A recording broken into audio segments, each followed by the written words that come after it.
I raged at heaven. Maybe you think anger disqualifies you from prayer.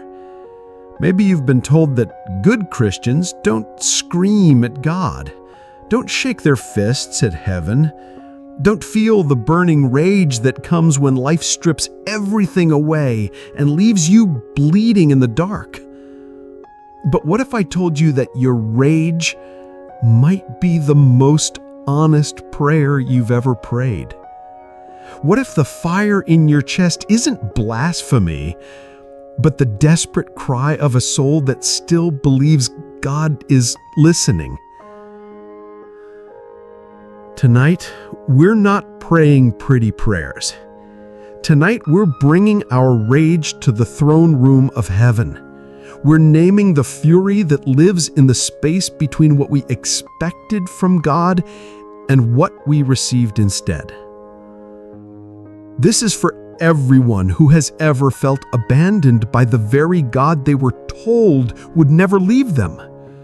For those who followed all the rules, lived all the right ways, and still watched their world crumble, while others seemed blessed beyond measure.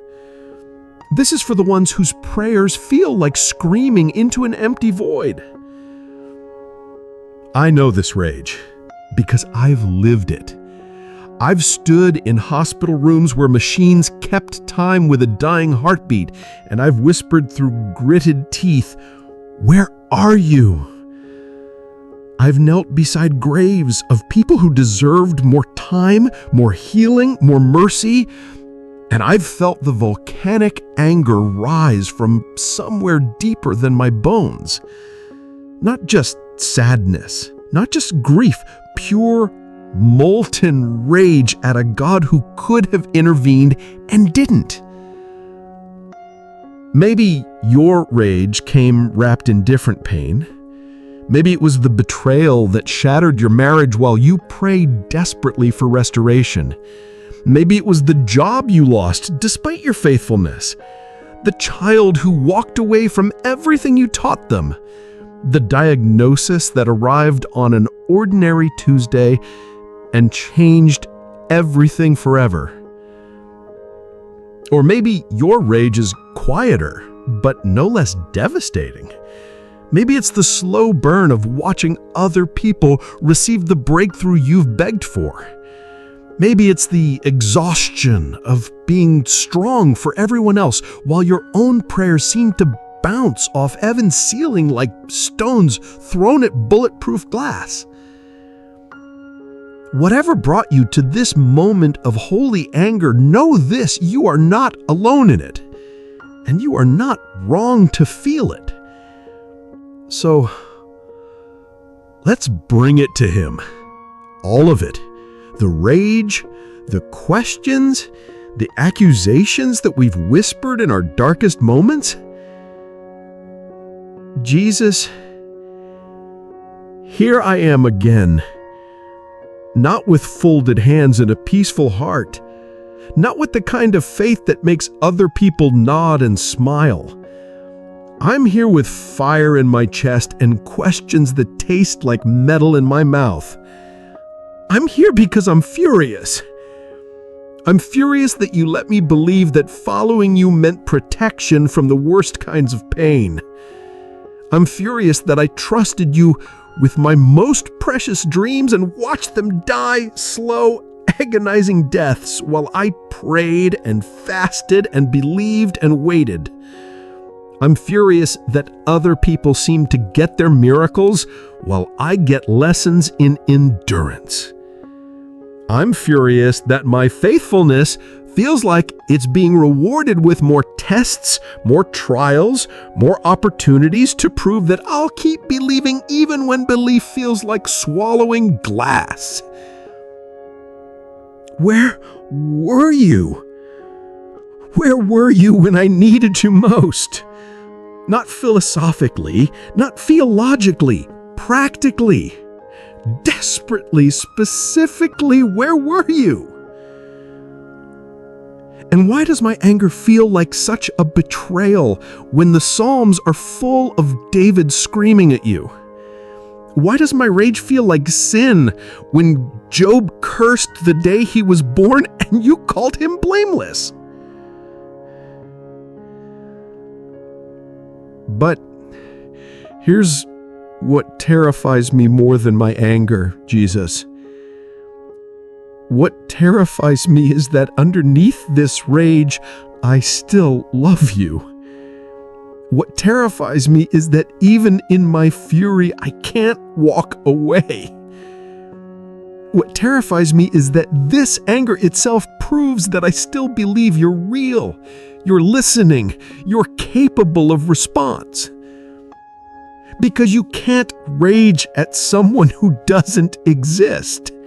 You can't scream at someone who isn't there. You can't feel betrayed by someone who never made promises. So what does this moment make, Jesus? Is this the most honest I've ever been with you? Is this the prayer you've been waiting for? Not the sanitized version where I pretend everything is fine, but the raw, bloody truth of what it feels like to love you and suffer at the same time. I need you to know something. I need you to know that my rage doesn't mean I don't trust you. It means I trust you enough to bring you my worst emotions, my ugliest thoughts, my most scandalous questions. I need you to know that my anger doesn't mean I'm walking away. It means I'm walking closer, because I'd rather fight with you than live without you. But I need answers, Jesus. Not explanations that make everything make sense. Not theological frameworks that turn my pain into a lesson plan. I need to know that you see this rage, you understand it, you're not threatened by it. I need to know that when I scream at heaven, heaven doesn't turn away in disgust. I need to know that when I bring you my fury, you don't love me less. And if you can't give me answers right now, then give me something else. Give me the strength to carry this rage without letting it poison everything beautiful that remains. Give me the wisdom to know the difference between holy anger and destructive bitterness. Give me the courage to keep bringing you my hardest emotions instead of hiding them behind religious performances. Because here's what I'm learning in this furnace of fury. Maybe rage isn't the opposite of faith. Maybe it's faith in work clothes, faith with dirt under its fingernails, faith that's tired of waiting politely for permission to feel what it feels. Maybe this anger is actually worship, the kind that costs something, the kind that risks something, the kind that trusts you enough to be completely, recklessly honest. So I'm giving you all of it, Jesus. The rage that wakes me up at 3 a.m. with my heart pounding. The anger that makes me want to shake my fist at every success story, every easy answer, every person who acts like faith should make life simple. The fury that rises when well-meaning people tell me everything happens for a reason, that God won't give me more than I can handle, that this is all part of some perfect plan that I'll understand someday. I'm giving you the anger that feels dangerous, that feels too big for my body, that feels like it might consume everything if I don't find somewhere to put it. Take it, all of it, because I'd rather give it to you than let it eat me alive. And in return, Jesus, give me what only you can give. Not the removal of every hard thing, but your presence in the middle of the hard things. Not the easy answers, but the strength to live in the questions. Not the end of suffering, but the assurance that no suffering is wasted in your hands. Help me learn the difference between the rage that brings me closer to you and the rage that drives me away. Help me channel this fire into something that serves your kingdom instead of something that burns it down. And when this season of anger passes, because I believe it will pass, help me remember what it taught me. Help me remember that you can handle my worst moments, my hardest questions, my most violent emotions. Help me remember that love isn't always gentle. Sometimes love rages. Sometimes love fights. Sometimes love screams because it cares too much to stay silent. This is my rage, Jesus, and this is my worship, both at the same time. So I declare this over my rage-filled, faith-fighting, God-wrestling heart. I will not apologize for bringing you my hardest emotions. I will not sanitize my prayers to make them more palatable. I will not pretend that loving you is easy when it's the hardest thing I've ever done. But I will keep loving you. Even in my anger, especially in my anger, I choose you.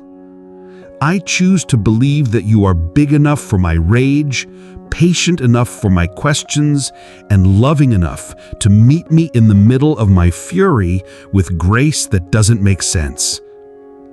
I choose to believe that this rage is not the end of my story with you, but maybe the beginning of a deeper, more honest, more real relationship than I ever thought possible. If this prayer met you in your rage, if these words gave voice to the fury you've been afraid to acknowledge, then you're not alone in this battle. Write Amen if you've ever raged at heaven and lived to tell about it. Write Holy Anger if you're done pretending that faith means never feeling furious with God. Share your story in the comments. Tell us about the moment your rage became worship, when your anger became the most honest prayer you'd ever prayed. Because someone needs to know that it's okay to be furious and faithful at the same time. The truth is, I don't know if your rage will disappear tomorrow. I don't know if the answers will come wrapped in neat packages with pretty bows. But I know this: God is not afraid of your anger. Heaven is not threatened by your fury. And your rage doesn't disqualify you from love. It might be the very thing that leads you into the deepest love you've ever known. So rage if you need to rage. Fight if you need to fight. Scream if you need to scream. Just don't walk away. Because the God who let Jacob wrestle with him all night is the same God who's waiting to wrestle with you. And he's not planning to let you go until he blesses you. Tomorrow, we'll pray for those who have stopped believing that God hears their whispered prayers, those who think their voices are too quiet, their needs too small, their hearts too ordinary for heaven's attention. But tonight we rage at heaven, and heaven rages back with love.